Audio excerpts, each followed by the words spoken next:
Welcome to the Friday Power Lunch, a weekly show amplifying the voices of the Virginia grassroots.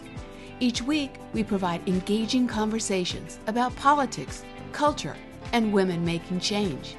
Produced by the unstoppable women of Network Nova, our motto is, when we vote, we win. The Friday Power Lunch is recorded before a live Zoom audience. Follow us on social media, subscribe to our YouTube channel, and show us some love and become a sponsor through Patreon. The Friday Power Lunch. Badass women getting things done.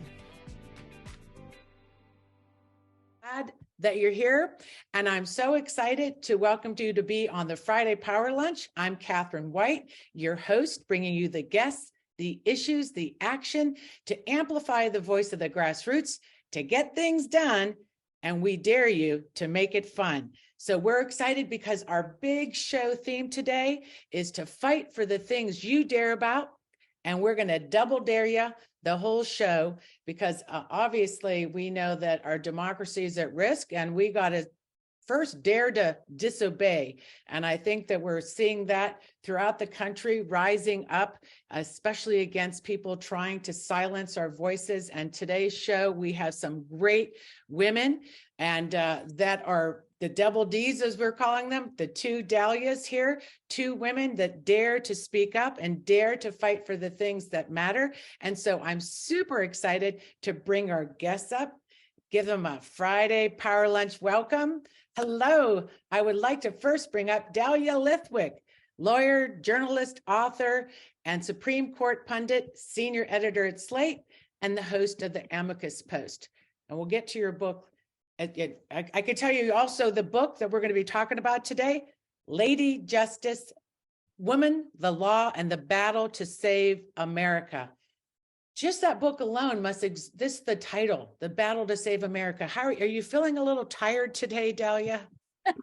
I'm not sure I fully expected it to be like abortion Super Bowl this week. It's been, and even just sitting in the waiting room, the Biden administration has just filed an appeal of the Fifth Circuit order of the medication abortion case. So it is not an ordinary Sleepy Friday, but I'm just so delighted to be among all of you who are in the trenches doing the work, because it is existential right now. So thank you for having me. Yeah, I'm so glad too. It's a perfect timing because this definitely group is all about and getting and doing something. We're going to double dare everybody to really make sure that we just keep staying in action on this. This is just so crazy. So thank you for being here. We're real excited to talk to you and about the book. And then also we're going to be talking about all these court actions that are going on. So we're so glad to have you. All right, next up is Dalia Palchik, another Dalia that you may know or not know, but you're going to get to know today. She's the Providence District Supervisor and the first Latina elected to that job. How are you doing, Dalia? Katherine, I'm doing great. We just came out of 3 long days of budget hearings here in Fairfax County. So enjoying the Friday hour with you. Got to see my baby daughter again this morning and just delighted to be in this group because the fight goes on and having some solidarity definitely helps. Well, I love it. And I have to say that when we knew Dalia was coming on, and I know you're a Dahlia Lithwick fan and you follow her and as we do, she's just such a great writer on the Supreme Court and all that. But I saw you so many weeks ago at an event and we were talking about maybe the Women's Summit or what's happening. It was like a Marcus Simon event and I was talking to you and you're like, you need to have a woman on a Latina woman show. Yeah. I'm like, what are you, and I'm like, I just was like, you dared me. And I was like, you're right in my backyard. And how could I overlook such an amazing person that's got elected to this job? One of the only, and you may be the only woman left on that board. I don't know. Two of us at this point for next year. Yeah, I think the youngest, only one to have had a baby while on the board, immigrant currently on the board, the youngest board member, hopefully not all of those for long. I just loved it. You're just pushing the bug. You're like, yeah, look at me. I was like, that is what I just love. It just was so exciting when you stopped me to talk to me. And I'm like, of course. So Double D, it is today. Glad you're on, Dahlia. It's really great to see you. It's always Love being great. here. Thanks for being you, Katherine. And thanks for doing it at lunch, because those of us with little ones at home makes it a lot easier. So thank you. Yeah, sure. Hopefully they can. We always have kids on. You never know where they are running in the background. So that's the beauty of this. So thank you. Great to see you. All right. I hope everybody is really stoked. I hope you did send a text to somebody. And now that we know that tomorrow, a lot of us, we may be going to the Supreme Court to join the protest. Send somebody a note to join you at the Supreme Court tomorrow at noon. So, but before we get started, we always like to talk about the rules of the road. And we love to use the chat. We have a lot of people in the room today. So share what the heck you're doing. Dare people to get involved, but keep it friendly. That's where we like to talk to each other, share. But if you get nasty or anything, stare the bouncer up there. The big boss likes it. She just pushes that button, ejection seat out. So keep it real, but keep it polite, please. So after chat, 1 o'clock, we'd like to get in the room together and just sort of let down our hair and talk about everything. So if you can join us for the after chat, we would love to see you there and support the show. We love it. We've just been growing our Patreon membership. We're so excited. And you'll see in the room, if people have the backdrop on, it means they support the show, most likely. And also just join them. It's for $5, $10, $25 a month. You help us keep the lights on and do these wonderful shows. And we hope we get some new patrons today we can announce. But speaking of announcements, you know what time of year it is. We're coming into the Women's Summit year with a season of elections, and Virginia is going to be like on the radar, folks. And we know that everything's going to be happening in Virginia. We already see the movement of all the grassroots organizations, the outside groups looking into Virginia to see how they can help. So the Women's Summit is going to be just a very important galvanizing event, July 22nd, 23rd, where we're happy to announce, very excited that we will have some troublemakers joining us as a sponsor and a partner. Red, Wine, and Blue. Let's hear it for that sponsorship. It's going to be super. Also, We the People for Education. We'll have Ann Holton here. And all the school board activities we're going to be doing for candidates is going to make a big difference in the races. And they have been talking about how much support they need, and we've responded. So we hope that you buy your ticket today. Just buy your ticket. And this way, if you can't come, it will be used for sponsorship. So we appreciate that. Not lastly, but I also want to say we will have Rural Ground Game for Public Education, Planned Parenthood, and others that are already coming into sponsor. So if you want to sponsor or you want to also put in a workshop proposal, please do. We'd love to have you. Actually, we dare you to do it. We do. Okay. All right. Where's my friend Fennell? I missed you. And did you have a nice spring break? I'm still sort of on it. We start exams this week, so we'll see how that goes. Yeah, it's amazing. Like Dalia said, Palchik, you have some women have small kids doing big things and have to juggle so much. And you're juggling school and you do a couple podcasts, and it's just amazing. And you look so refreshed. Oh, I don't know how I do it. I don't know either. Well, let's talk about some shit going down. Like Dahlia Lithwick said, we're just having the abortion Super Bowl. We have some stuff to talk about that. I know what is on your mind, what you see, what's happening lately. Well, yeah. So I'll start with the abortion Super Bowl because I think we'll want to talk about the Tennessee 3, and that's just really exciting. Sure. Let's start with this. Yeah. So with the abortion Super Bowl, so of course you know that in Florida that he signed a bill last night, right? And so now we're down to I think 6 weeks, which is really, and he did it in the dead of night, and so it's just so horrendous that would happen. And then don't even get us started on the abortion pill, and I'm going to save that for you and Dalia to talk about. But I'd like to offer one piece of advice to everyone as we think about abortion, as we're talking about it, because I think that a lot of people really don't get it. Because if we've got 70% of the people, Democrat and Republican, who say they don't agree, they don't seem to be voting that way. So I'm sort of bewildered by that. But here's my thought, is that we always talk about storytelling.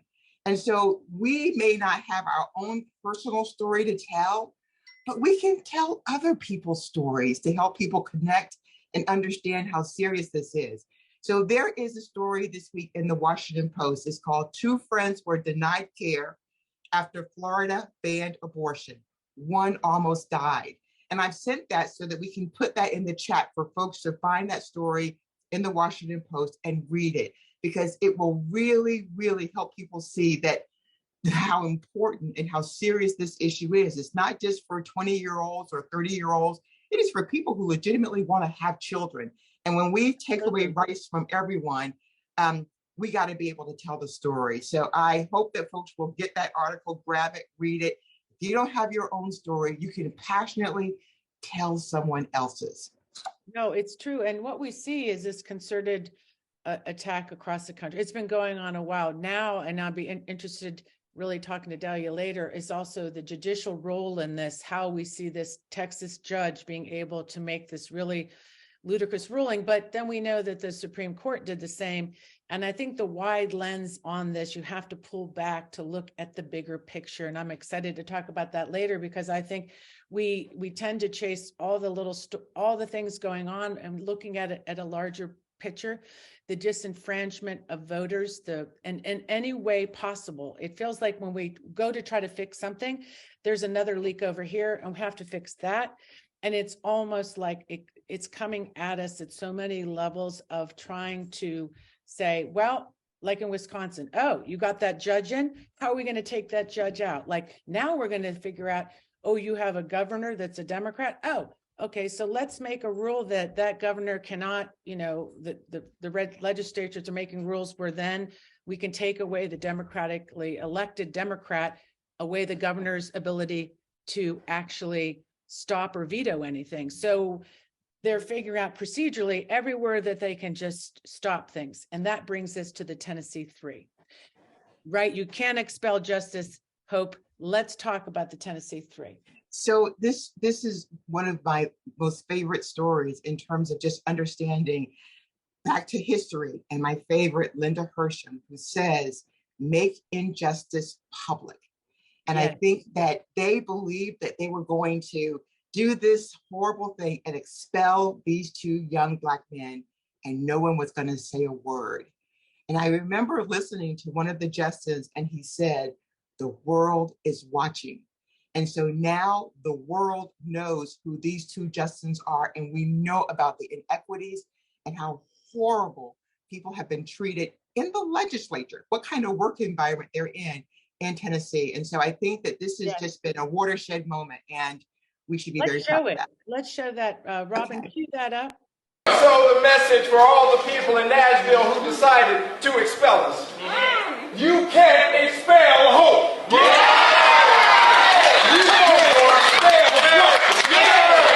can't expel our voice. You sure can't expel our fight.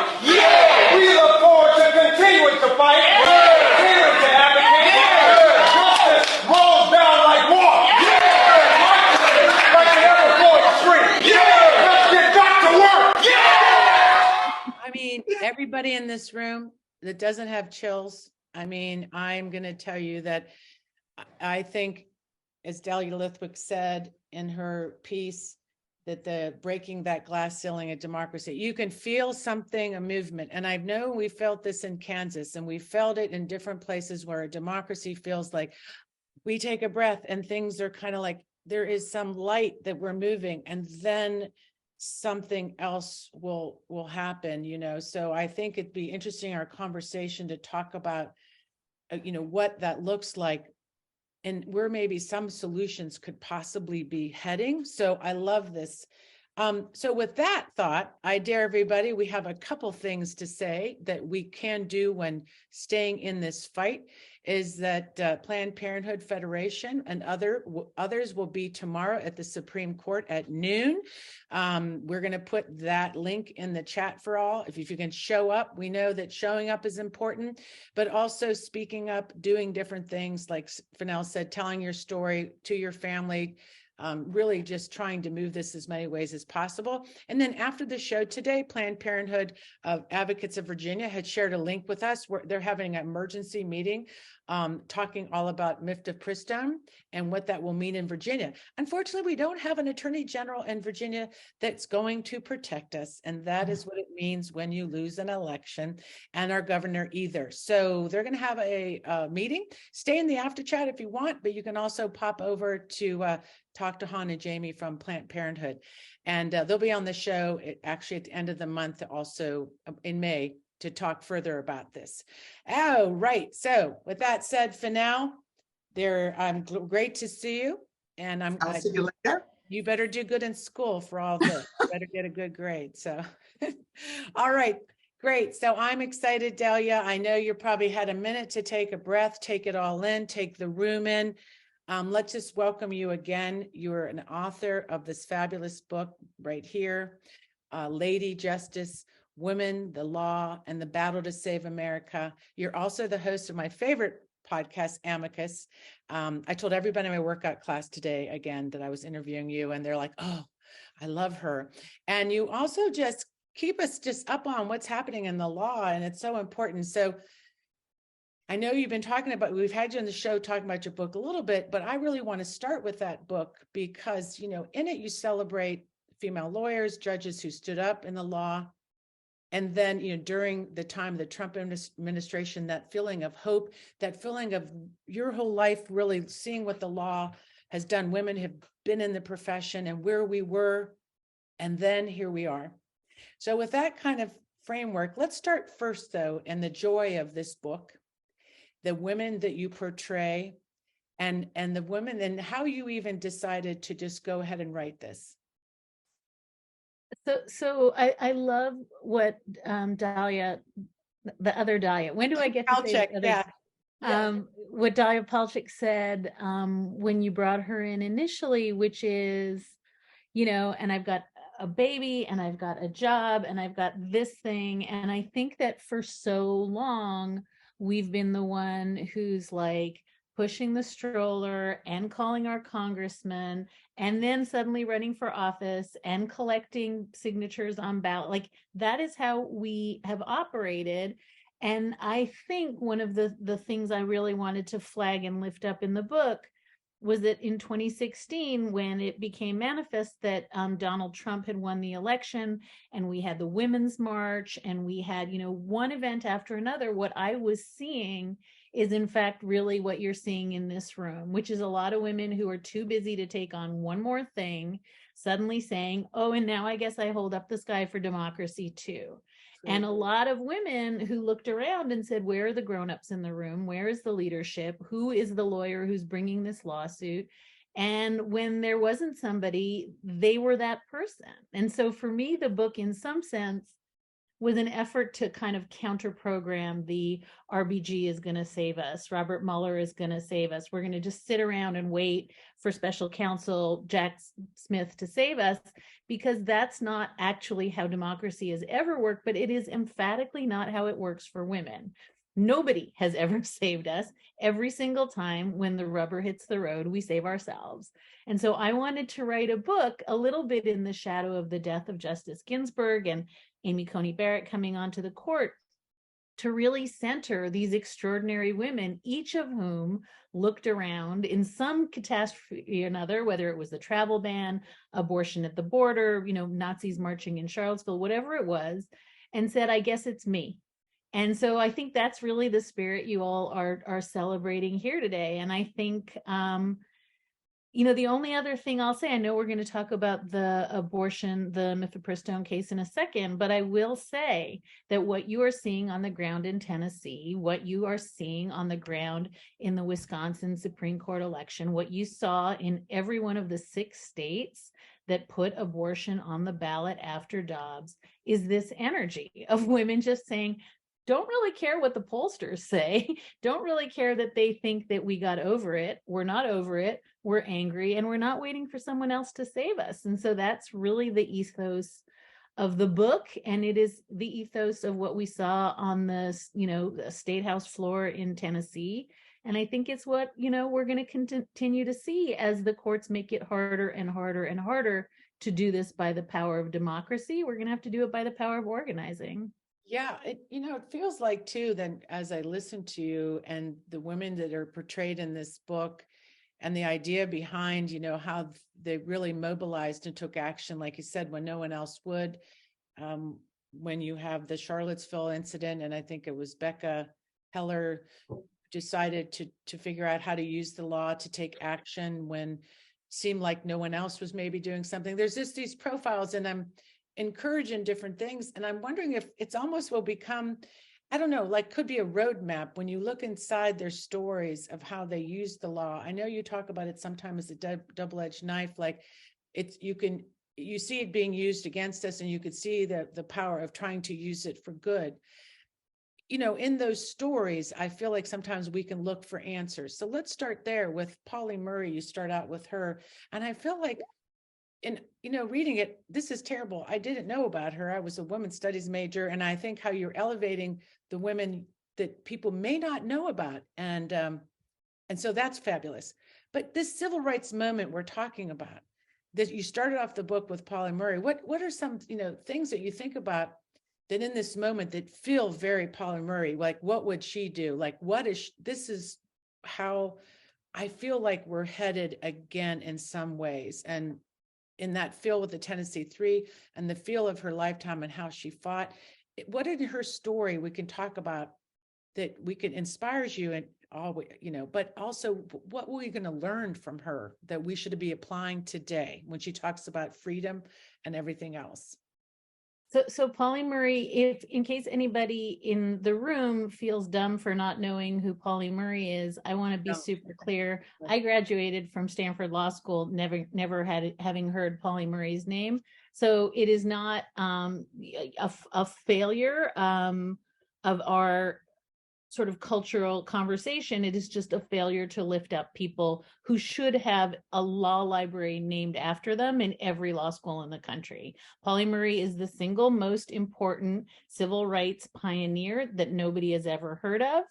And I also just want to be super clear that if Polly Murray were alive today, they might want to be called they, because Polly Murray was gender nonconforming when there was no language for that.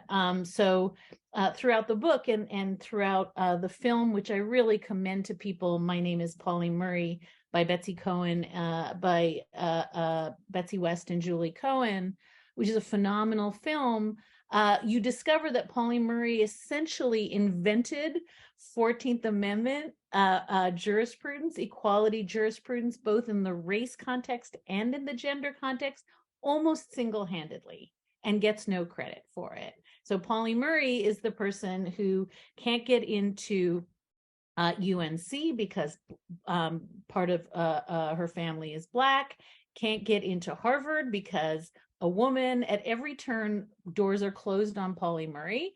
And Polly Murray, nevertheless, manages somehow to write a law school paper at Howard University Law School that says, I'm just spitballing here, but what if we use the 14th Amendment Equal Protection Clause to do away with and dismantle segregated schooling? And people in her class laughed at her. There were only a handful of women in the class. And then the NAACP Legal Defense Fund under Thurgood Marshall dusts off this paper and uses it as functionally the spine of Brown versus Board of Education. Does Polly Murray get credited on the briefs? No. Does Polly Murray get credited through history as the person who thought of this? No.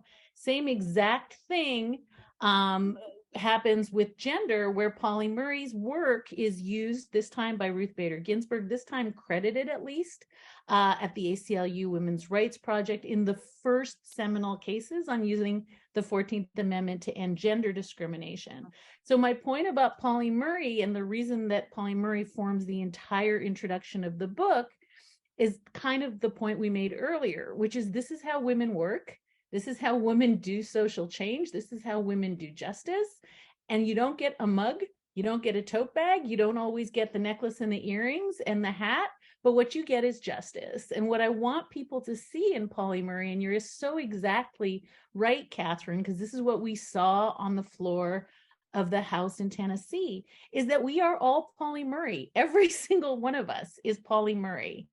And that if you wait for some hero who's super famous, who has mugs named after them and tote bags, democracy doesn't change. If you look around and you say, as Pauli Murray did, hey, just spitballing here, I'm going to try a thing, you can change the world. And by the way, if history doesn't remember you, if history forgets to make films about you until years after your death, it doesn't matter because you changed the world anyway. And so what I really want people on this call, people who read the book, to think about is that we've got a tiny little bit of a what I call popcorn emoji vibe, where we just think we're going to sit back and watch Robert Mueller, we're going to sit back and watch Alvin Bragg, we're going to sit back and watch Fani Willis, and we're going to do the popcorn emoji and hope it all works out for democracy.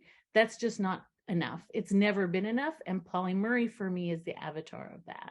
Yeah, I mean, just amazing. And I know that you start out that book with one of her segments from that poem, The Dark Testament, and I'm going to read it. It's, freedom is a dream, haunting as amber wine, or worlds remembered out of time.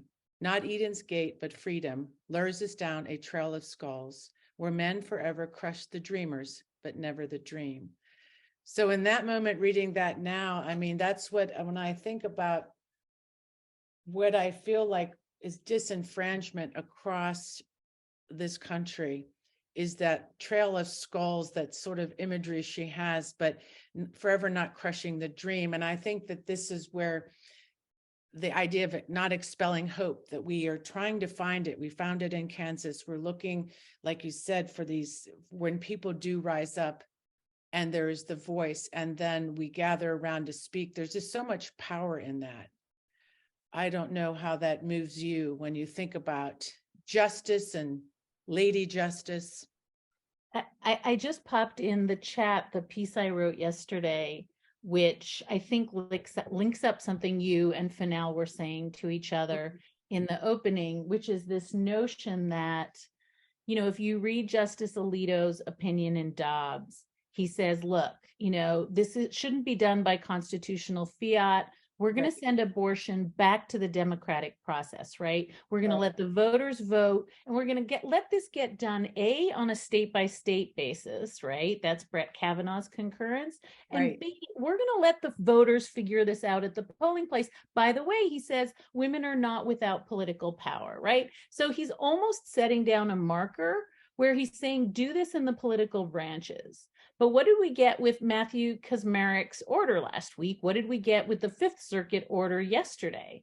We got shutting down the political process altogether, shutting down state-by-state determinations and shutting down legislative and political determinations, because one judge, again, an unelected Article III lifetime tenured judge, is going to do it nationally by fiat.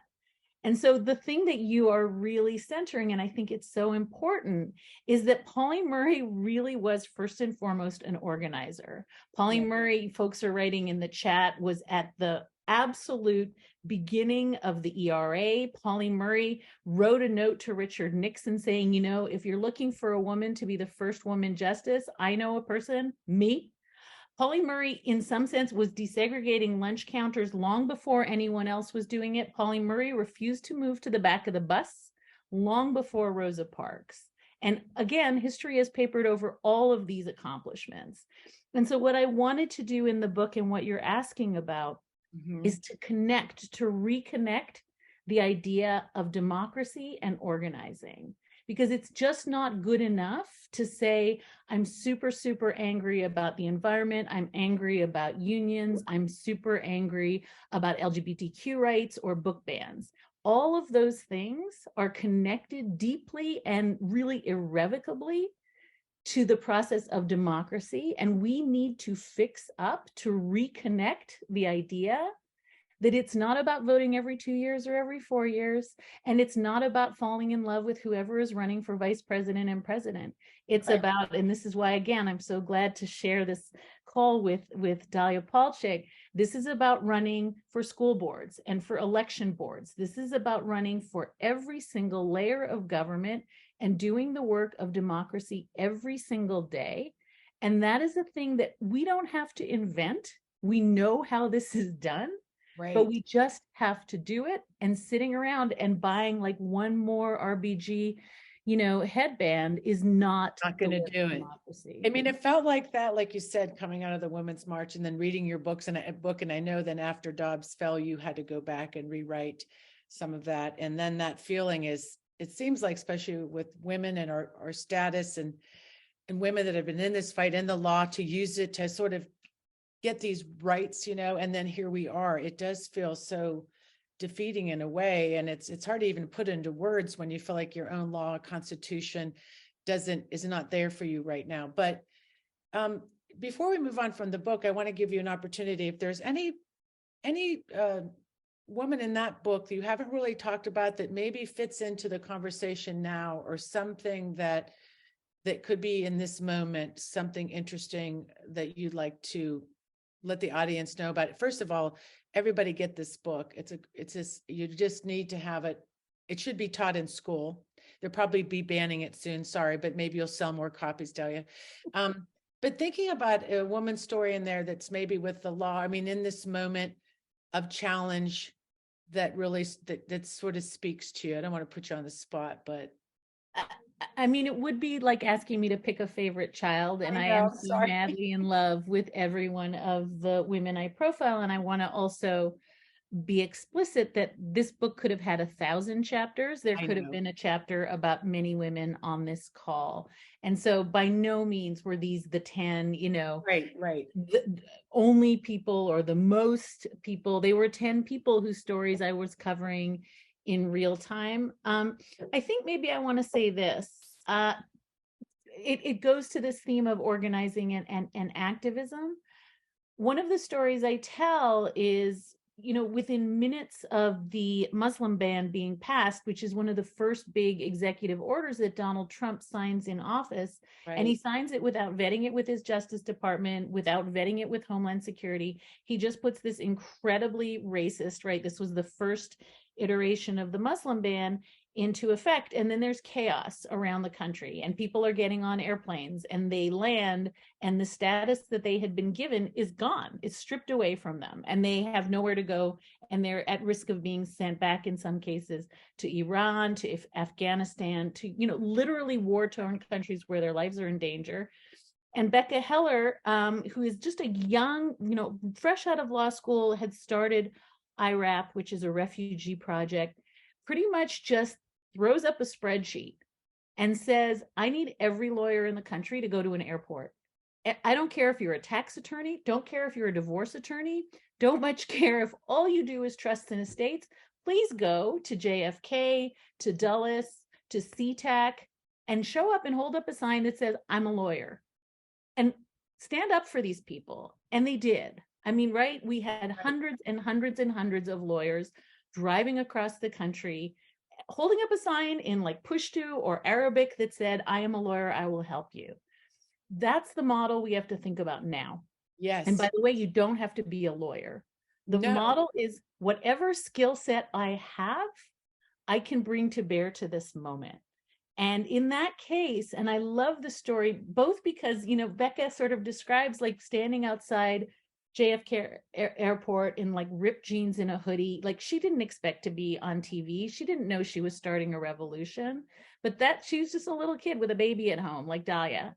And I think that it's really important to understand that if we don't say those words, show up, people may not show up. But if we say it and we perform it, everybody will show up. We did it for the travel ban. We did it for the Women's March. We're doing it around abortion. We're getting it on the ballot. Like, this is how it's got to happen. And so for anyone in this Zoom right now who thinks like, oh, I don't know, maybe not me, maybe someone else will do it. Show up, because that's the only thing we have to lose at this moment. And I hate to say it, and I'm not exaggerating, is kind of democracy itself. Yeah, it is. It's I dare everybody to go definitely get involved. I know in this room they are. And it's just making me think about, the wider lens, like I talked about. If there's some cases on your mind right now, I mean, I think this one case right now, you're talking about the Biden administration. tell us where you think that can go. What do you see this strategy going on with? I know some people want them just to say disobey, which we've been trying to, we've been actually saying, you know, sometimes you have to disobey in advance. Like some things just aren't morally right.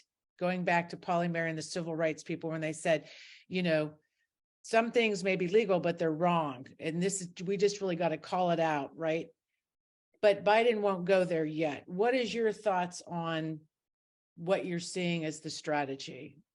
Look, I don't think it's ever a good idea. And on this point, I slightly disagree with AOC to tell the administration to disobey. I think that there is very elegant language that is baked into the FDA's powers, which is that the FDA has discretion. They actually have an immense amount of discretionary ability to enforce things as they see fit. So what the language that we're urging, I think, is not just disobey the Fifth Circuit's order, but in fact that the FDA has always had and will always have ample discretion, enforcement discretion to determine how they as an agency want to proceed. And that's probably the language I would use, because I don't think you want to force a conversation about the Biden administration disobeying a judicial order.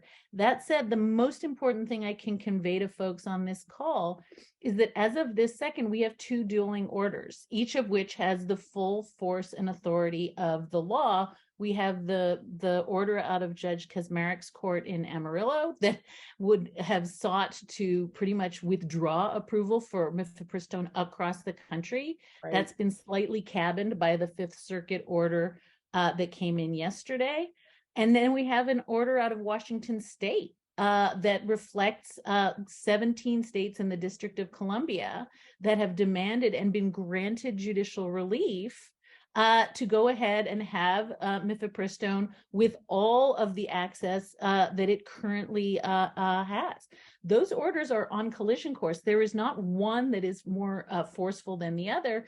And in fact, the judge in the Washington State court yesterday was very, very clear that his order actually came first, and that it is binding on the 17 states that protect the use of MIFI, that they have to continue to provide it as it was provided a week ago, not back to the 2016 regulations. So the Supreme Court has to figure this out. And I don't think there's another way. On that. Yeah. Pardon me? I wonder what your thoughts on that are. It's hard to say that you would think sometimes, they're going to stay on the side of precedent but we've seen in their decision making, they've thrown all that out when it comes to some decisions, The Supreme Court has a huge problem, which is they did not want to expose the lie of the Dobbs decision, which is that we were sending this to the states. This is not going to be a national ban. We're not going to have a conversation about personhood. Brett Kavanaugh told us in his concurrence, not to worry, you'll be able to travel interstate. All that is now flatly a lie. Right. And the Supreme Court probably doesn't want to be simultaneously doing that while dealing with the fact that Justice Thomas's mom lives on a property owned by Harlan Crow, his billionaire benefactor. This is not a great look for the Supreme Court. I suspect that they are in that building right now trying to figure out how to salvage the week. The fact that we haven't heard a comment from the Chief Justice on any of the Thomas scandals is pretty telling. So I think that the Supreme Court would have liked to just let the Fifth Circuit order quietly go into effect. They cannot do that now. That's being jammed by the Washington court order. And as I said, the Biden administration has just filed for an emergency stay, as has Danco, the company that produces MIFI. And I think that we're going to see something come out of the court very, very soon, because there's not a possibility for the FDA to do both things, which are irreconcilable at the same time. No, and I'm grateful for that, that sound advice, because it feels like sometimes there's times when you do need to say in the word of civil disobedience. And there's times there's like you're not characters, but the women you profiled use the law to their advantage. And people that are smart and know this and skilled can look at it to use it for good, as we say, and make sure that, that's how our democracy needs to also stay healthy, right? If we just start all kind of abusing it. So it's really great to speak to you about this. I'm sure you're going to be busier than ever to be this weekend. Any last takeaways? Any last takeaways on your mind to leave the audience with? Maybe I would just say this, and it's a little bit in the piece that I put up that I posted yesterday. I think we cannot be too vigilant about the fact that democracy itself is now being subject to suppression around the country. And Sherilyn Ifill, the former head of the NAACP Legal Defense Fund, made this point on my podcast just last weekend, that if you look at, as you just said, attempts to impeach a newly seated Wisconsin Supreme Court justice, if you look at Mitch McConnell getting the state of Kentucky to pass a law that says if something happens to him, he can only be replaced by a Republican. If you look at efforts around the country being directed at women, particularly Black women prosecutors, to strip away the power that they have to prosecute cases, they are elected to do this thing. All of that maps perfectly onto what we saw with the Justins in Tennessee and the Tennessee Three, which is taking away power from duly elected officials to do their jobs.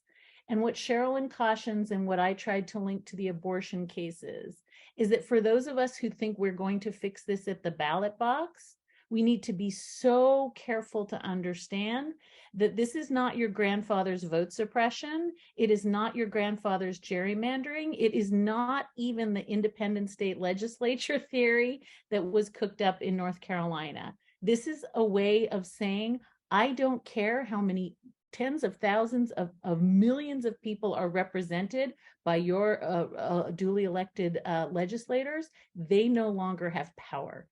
And if we're not fighting on that front, that's why the Justins matter so much. Yes, we're missing the point. And so, and Sherilyn was very careful to correct me when I said this last week. It doesn't mean don't fight the gerrymanders. It doesn't mean don't fight vote suppression. All that stuff is still happening. But the other thing that is happening under our noses is stripping elected officials of their power to do their jobs. Yes. And if we are not vigilant about that, we are going to lose a lot more than just the 2024 election. No, and she wrote that back in March, that one article that you did reference in your article, and she was this prescient, and seeing this and calling it out and just talking about this is pretty naked and raw out there. And I think, like Fennell said, the best thing, it's out in the light, and to call it out, and injustice needs to be seen by people. And I think that has been, in this moment, really important for us to see it. It reminds me, I'll just say briefly, what was her name? Tricia Collin, who turned in North Carolina from a Democrat to a Republican. And it was like, if you can't persuade voters, then you're going to persuade a candidate. If you can't win this way, you'll try to strip something this way. And it seems that, we do have to be paying attention to all of this and putting it out in the light and saying it's wrong, and then trying to figure out, I guess, different ways to fix it. So yes, thank you so much. It was our pleasure. And to everybody in the room, I would love to give a warm round of applause to Dahlia, and also get the book, Lady Justice. Just super great to see you. And hopefully we will be in touch, and hopefully, fingers crossed, maybe at the Women's Summit, if your schedule allows. I would love it. All right, thank you. And oh my gosh. So that's a lot to just unpack. So I don't know, how are you feeling for now? So I'm feeling really good about it. It's really powerful. I already ordered the book on Polly Murray, because I just have to hear about her. I didn't know about her. And that's what we were discussing this morning. Robbin and I were having a discussion about history and how it is so powerful. Yes. And that is there for us to learn from. So we have to learn so we don't repeat stuff, and we can learn from the tactics that work then. Yeah. So I'm inspired, and I was but just laughing in my head. I keep hearing, no Justin, no Pete. no Justin, no Pete. Yeah. Yeah. And it does give you hope. But I want to bring up again, just real quick, that Tricia Cotham who changed parties, and just thinking of all the little just nonsense ways that, you feel like people just try to constantly disenfranchise, democracy and elections. So it really makes this really, So if I could point this out, so she's like the second person who's done that, I think, in the last few months. And when she switched parties, she gave North Carolina a super majority. right. And that becomes really important, because now that takes away, to Dahlia's point, that takes away the power of the governor, which means that, they have the ability to make his vetoes powerless. And so that's what's happening across a lot of these southern states. And so I hear everyone, but yes, we still have to vote. We still have to understand gerrymandering. And quite frankly, Katherine, I think that you don't have to be a Democrat or an independent to know and believe that gerrymandering is wrong. We just have to keep on telling stories and explaining to people and bring out the good, because there is more of us than them. You just have to be sure that people are aware. No, it's great. So thank you. I'll leave you and let you bring up the other Dahlia we're excited to talk to. So super. Thank you so much, Janelle. So hi, for those of you who are just joining, I am with Dalia Palchik. She is the Providence District Supervisor. And there are a lot of firsts about you, Dalia. So why don't you start with a couple of the firsts of you in your role? Sure, for now, and as I like to say, first, but hopefully not the last. So when I first ran for school board, 2015, and now on Board of Supervisors, here I am the first Latina to serve, or Latino, Latinx, Latine, whatever you'd like to use on this role. I am the first mom to have a baby while in office, and currently the youngest, but hoping that we continue to bring others that better represent our very diverse county here on our local board. Well, that is pretty amazing. And so you were a fan of Dalia, who was just here. So there are two Dalias. And so I would like to give you an opportunity. Just, you had a chance to hear Dalia talk about her book and her inspiration. Is there anything you want to say before we start with your interview? No, absolutely. I'm here taking notes. A good student. I'd love to hear everything I said. It's funny because when I first decided to run for office, it took me a really long time. I was really actually deciding between going to law school or running for office. And someone said to me, law school will always be there. And it is. But I think there are so many ways, and I think Dalia really brought this up, to do the work you want to do. I never imagined myself doing it in this role, quite shy growing up, and always looked up. No one looked like me, didn't think it was the kind of thing that I was meant to do. There were so many gifted leaders. I'm glad I did. And the reason I did was really to bring that voice to represent my community. But I think what she's brought up, and for me, the more and more I've been serving on local government, first on school board, and then here, is how little we know here, and especially in Northern Virginia area. We know so much about federal policy and federal laws and federal government, and how little the majority, probably not those on this call, but the majority of our community understands our local and state government, and just how important it is, everything that's decided here and that impacts you every day. So you've been able to bring a youthful voice and a Latina voice to your community. Talk to us a little bit about what that sounds like, what it feels like, and what you're most proud about that you've been able to do. Sure, absolutely. So when I first served on the school board, it was the first time that jointly between the two boards, the Fairfax County Board and the school board, at that time, I think only another handful passed a joint equity policy. We call it the One Fairfax policy. It is focused on bringing an equity lens to everything we do. Are we there yet? Absolutely not. we probably will never get there, but ensuring that as we work together, and that means budget, that means policies, that means actions of our agencies, and the everyday work we do is focused on ensuring that we are focused on everyone in our community and not just those who maybe come out and speak at our public hearings. So how has your voice made a difference? Well, hopefully, one of the areas has been to have other people who feel that they are represented, feel that they have representation, but also that they deserve to have a voice, to come and speak out when they disagree with us, with me. I hope so. I hope they come out and are able to ask for what they believe they should have. Before doing this, I actually worked in microfinance with organizations like the Green Bank and others. And to me, it was so important about what Muhammad Yunus used to say is that when he first started, he gave his first loan not to the women who raised their hands and said, I need a loan, not to the ones who accepted it when he gave them a loan, but the ones who didn't even think they deserved to have someone come out and support them. And to me, we are one of the most diverse communities in the world, socioeconomically, and all of the above, racially, ethnically, in every way. And I really want to make sure, and we've worked to do everything from equity vaccine clinics during the pandemic to support for a variety of nonprofits, a trust policy to ensure that our immigrant community and those who are undocumented will never feel 100% secure, but feel safer coming and asking for county agencies for their support, whether it be social services, public safety, or our schools and beyond.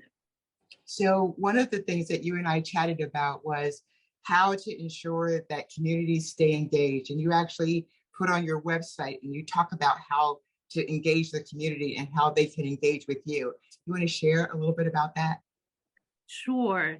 This is one of the things where the cool thing about local government, you can come and you share your voice, and it really has an impact because we are there. Someone once said to me who moved from Chicago, I had no idea that our local electeds could be so approachable. I don't come from that kind of community. And so whether you come to our public hearings, speaking of policy in the courts here, the Supreme Court of Virginia recently shut down our new zoning policy that had not been updated since 1978. Unfortunately, it was a 28-page document that really looked at some words from notwithstanding to other minutia and shut down our virtual meetings that actually allowed more people to participate than less. Really disappointed by that ruling, and it puts our zoning ordinance that helps bring more affordable housing and really updates and supports more of our small businesses and communities to be able to live and work and be in a more diverse place and to afford such a expensive place to live. It's put it in limbo. So that we voted to bring it back to a public hearing. So please come on out May 9th, the Board of Supervisors. Not as sexy as some of the things happening in DC, but for those of you who live in Fairfax, just as critical. It means that families can have a voice. So that's one way to do it. You can email me, providence@fairfaxcounty.gov. You can come to I'm here in a community center right by the Vienna Metro. We have our seniors and our children who are here every day. And so I love being here in the community and being able to hear what it is, whether it's tax policy, zoning policy. And then one of the things I want to say before in Virginia, those of you on this call probably know the Dillon Rule, but many have never heard of the Dillon Rule.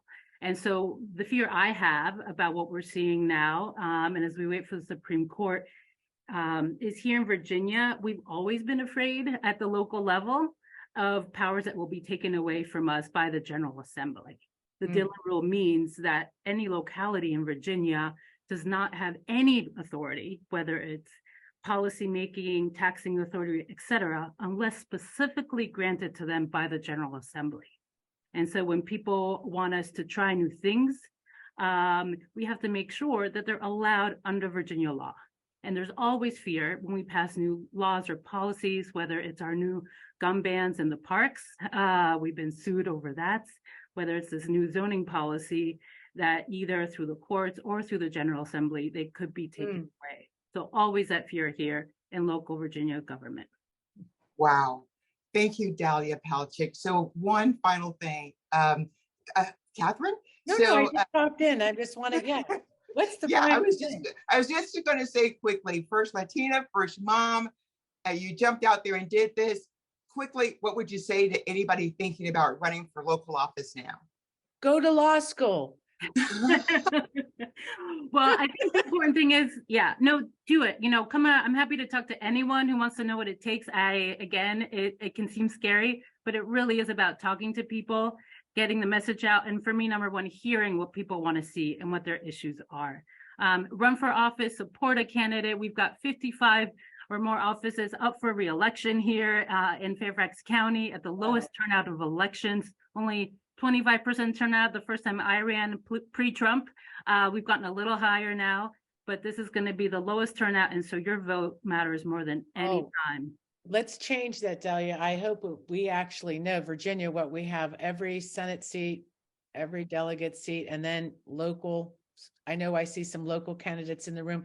I loved what you called attention to local. We know that local matters. And that's what we do see, interestingly, like this other kind of activity trying to infiltrate and change some of the rules or democracy or get in these book bans or different kind of subjects is it come in at the local level. And we're seeing that, in Fairfax and other places, we have to pay attention. We saw the recall being used, remember, to get rid of school board members and just using whatever system they can for chaos. But I love how you called attention to just how important local is. Yeah. So she's supposed to say, I dare you. I dare you. I dare you to run for office. No, I think it's great. And it's true. Yeah, it does make the difference. When I knock doors and people are mad at something, they think it comes from the federal government, some of their issue. And I'll go, that's a local. That really is why your local school board is really important. Why the Board of Supervisors is really important. So we're just so proud that you're there. And I'm glad that you double dared me to have you on the show. And it was been delightful. Yeah. And if I can share one, great thing we were able to do when I was on the school board talking about local issues is we did one of the first renamings, and we got a lot of pushback of a high school with a Confederate name to Justice High School, named both for Justice Marshall High School, who lived in that community, as well as two other prominent leaders. And so, it really, from naming things, we've done a historical marker project with education in the schools about our African-American community here in Fairfax County. Yes. It really has the biggest impact. And again, the thing people care about most are their kids and their family and the safety and their community. And so please get involved, whether you're running, voting, knocking on doors, raising money, or even just coming out to share your views. Yes. The more the democracy, as Dahlia Lithwick said, little d democracy. I was born in Argentina when democracy came back after the military dictatorship, when divorce and abortion were both illegal when I was born. So delighted that those are both legal, and I cannot believe that we're going backwards in this country. And so please get involved, call out for help. I'm happy to help anyone who'd like to know how to get involved.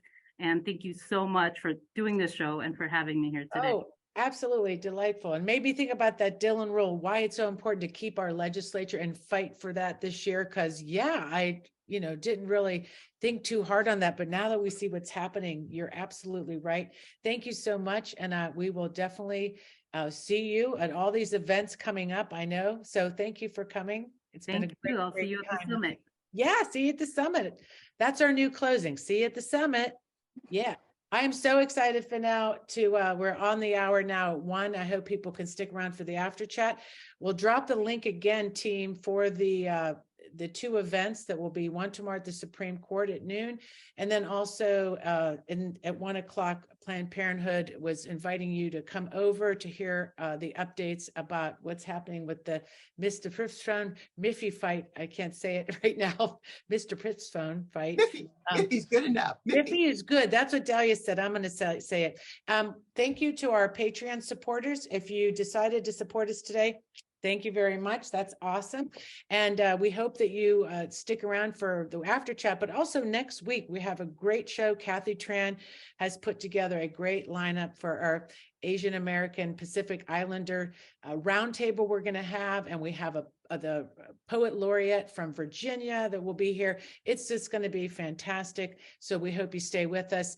And thank you to the great team that does this show every week: Robbin Warner, Esther Calhoun, Heidi Dragneff, Dennis Orsinger, Michelle McKinney, Laura Martinez, and our content concierges that we couldn't do the show without you. We checked our spelling at least 5 times this week: Julie Galdo, Alvina McCall, and Sally Reynolds. And buongiorno, Robbin, who's going to Italy. Buongiorno, arrivederci. We'll behave while you're gone. Let's run credits and see you on the other side.